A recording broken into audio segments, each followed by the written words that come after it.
मित्रों, आज भी हम ऐसे समाज में जी रहे हैं जहां पर केवल लड़कों को ही महत्व दिया जाता है।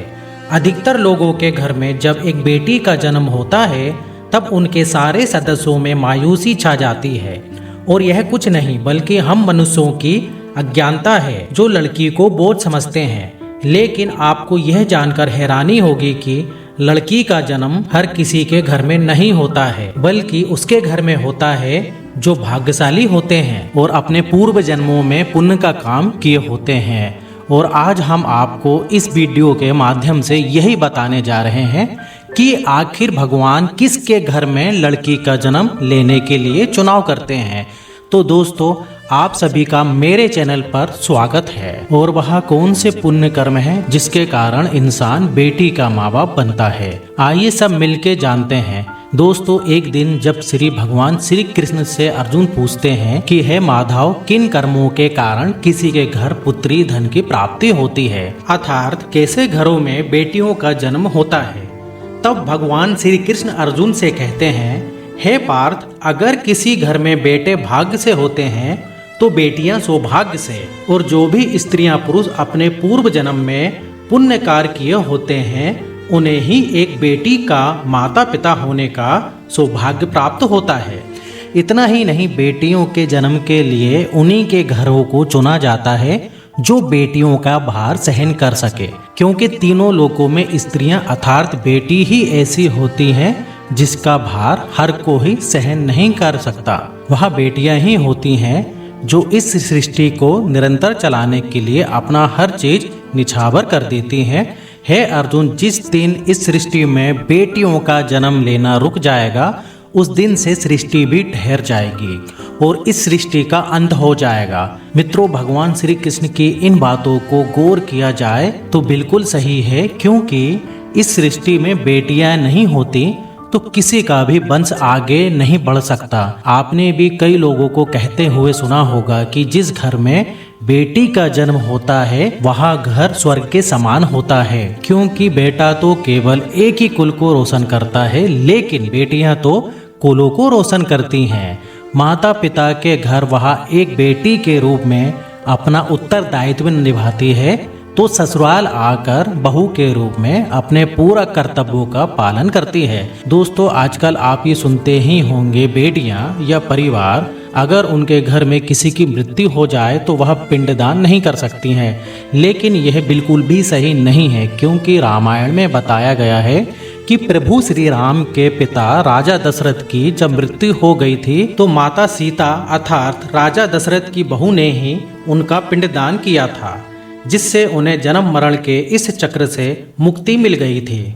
इतना ही नहीं, हिंदू धर्म शास्त्रों में बताया गया है कि बेटियां भी अपने पिता के नाम का पिंडदान कर सकती हैं। वहीं अगर ससुराल पक्ष में कोई पुत्र नहीं है तो इस स्थिति में बहू ही पिंडदान कर सकती है। इसलिए मित्रों, वह लोग ज्यादा किस्मत वाले माने जाते हैं जिनके घर में एक बेटी का जन्म होता है। वही वह प्रबल किस्मत के होते हैं जिनके घर एक से ज्यादा बेटियां जन्म लेती हैं। शायद यही कारण है कि बेटियों को लक्ष्मी का दर्जा दिया गया है। बहुत से लोगों की ये छोटी सोच होती है कि अगर घर में बेटी है तो बिना समय गवाए और बिना पढ़ाए उसकी जल्दी से शादी कर दी जाए, लेकिन यह दोस्तों बहुत ही गलत होता है। लेकिन ये छोटी सी सोच बेटी का भविष्य बर्बाद कर देती है। जरा सोच करके देखिए, एक बच्चे के मन में कितने सपने होते हैं कि उसको जीवन में कुछ करना है, लेकिन यह सपने केवल सपने में ही तब्दील हो जाते हैं। इसलिए अपनी बेटियों को सपने पूरे करने देना चाहिए। उन्हें जीवन में हर वह खुशी देना चाहिए जो उन्हें मिलना चाहिए। एक बेटे से ज़्यादा एक बेटी अपने माता पिता के बारे में सोचती है। माता पिता को प्यार और अपनापन केवल बेटी ही दिखा सकती है।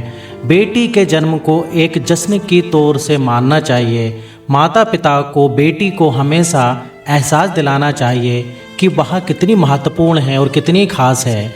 मित्रों, कभी भी बेटी जो है अपने माँ बाप पर बोझ नहीं होती है, वह अपनी और अपने परिवार की किस्मत बनाने के लिए जन्म लेती है। मित्रों, एक कथा के अनुसार दो मित्र लंबे समय के बाद एक दूसरे से मिले।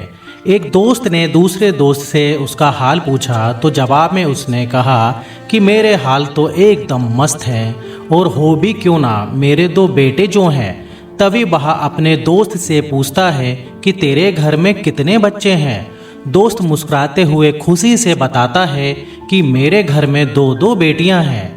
उसका दोस्त भगवान का शुक्रिया अदा करता है और कहता है कि मैं धन हूँ कि मेरे घर में बेटियां नहीं हुई हैं, मेरे घर में बेटे हैं। यह बातें सुनकर दूसरे दोस्त के आंखों में आंसू आ गए।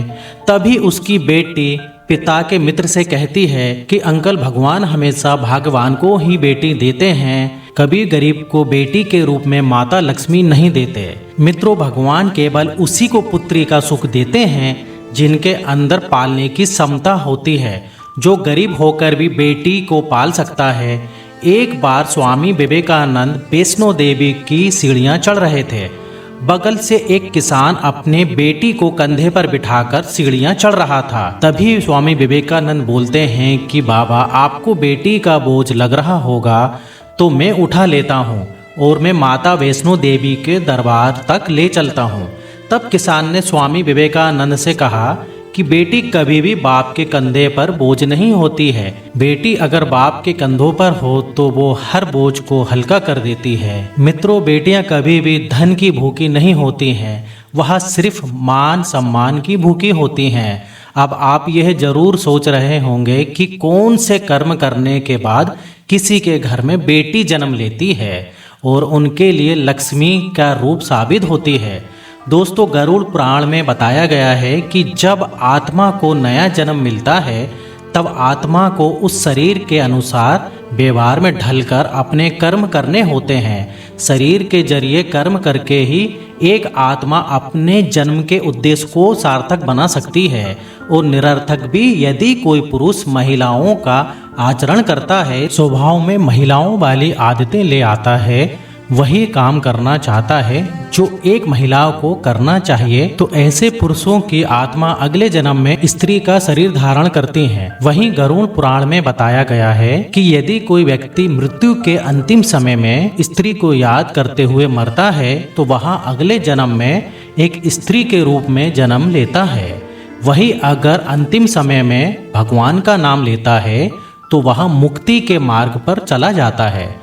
तो दोस्तों, आज आपने जाना कि बेटी का जन्म किसके घर में होता है और कौन से कर्म करने से बेटी पैदा होती है। अंत में हम यही कहेंगे कि बेटी को कभी भी बोझ नहीं समझना चाहिए।